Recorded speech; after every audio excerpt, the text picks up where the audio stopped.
मतदान झाला तेव्हा पण मी म्हणलं की ज्यांनी मतदान नाही केली त्यांनी विकासासाठी आणि महाराष्ट्राच्या प्रगतीसाठी त्यांनी मतदान करावे।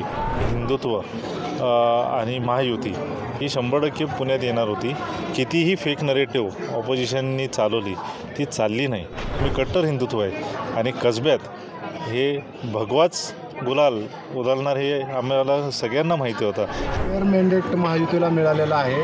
अचानक म्हणजे असं प्रिडिक्ट नव्हतं केलं, कुठल्या एक्झिट पोलमध्ये असं दाखवण्यात आलं नव्हतं जो आत्ता यश दिसतंय। तुमचं ऑब्झर्वेशन काय, कशामुळे सक्सेस मिळाला? मी हेच सांगेल, जेव्हा मतदान झाला तेव्हा पण मी म्हणलं की ज्यांनी मतदान नाही केली त्यांनी विकासासाठी आणि महाराष्ट्राच्या प्रगतीसाठी त्यांनी मतदान करावे आणि त्याचा आज आपण क्लिअर कट रिझल्ट बघतोय।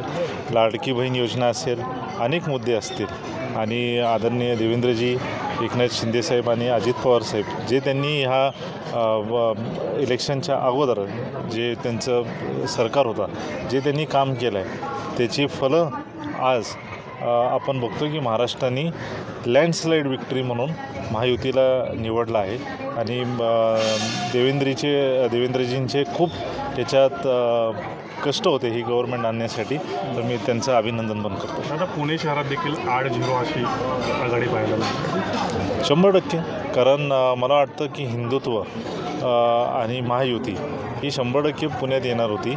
कितीही फेक नरेटिव्ह ऑपोजिशननी चालवली ती चालली नाही आणि सर्वात इम्पॉर्टंट लाडकी बहीण योजना आणि हिंदुत्व मुद्दा हे पुणे शहरात चालली आणि त्याच्यामुळे 8-0 ही स्कोर आपण बघितला। कसब्यामध्ये तुम्ही बोलले होते मतदान झाल्यानंतर की माझ्या पसंतीचा उमेदवार विजयी झाल्यानंतर कळेल, आता काय? आमचं पसंतीचं उमेदवार एकच आहे, आम्ही सगळे हिंदुत्व आहे आणि मी नेहमी माझ्या इंटरव्ह्यूमध्ये हे नेहमी सांगितलं की मी कट्टर हिंदुत्व आहे आणि कसब्यात हे भगवाच गुलाल उधळणार हे आम्हाला सगळ्यांना माहिती होतं आणि आमचे मित्र आणि आमचे बंधू हेमंत रासने हे 20,000च्या लीडनी निवडून आलेत।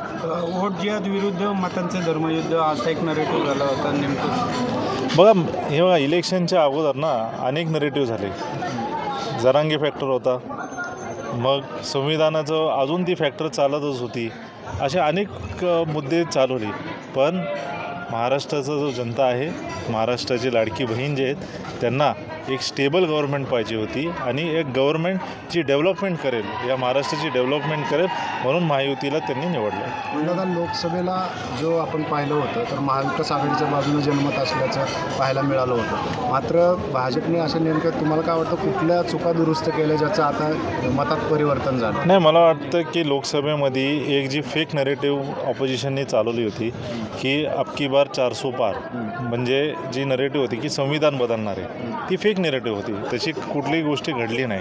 आणि ऑनेस्टली मला वाटतं की ह्या इलेक्शनमध्ये संघ जे आहेत RSS त्यांनी पूर्ण ताकदीने ग्राउंड, त्यांची कॅडर जी आहे ती ताकदीने ग्राउंडवर काम केलं आणि बाकीचे गणित म्हणजे प्रॉपर कॅन्डिडेट जिथे जिथे द्यायचे आहेत ते सगळे कॅल्क्युलेशन्स बसून ही महायुतीला लँडस्लाईड विक्ट्री भेटली।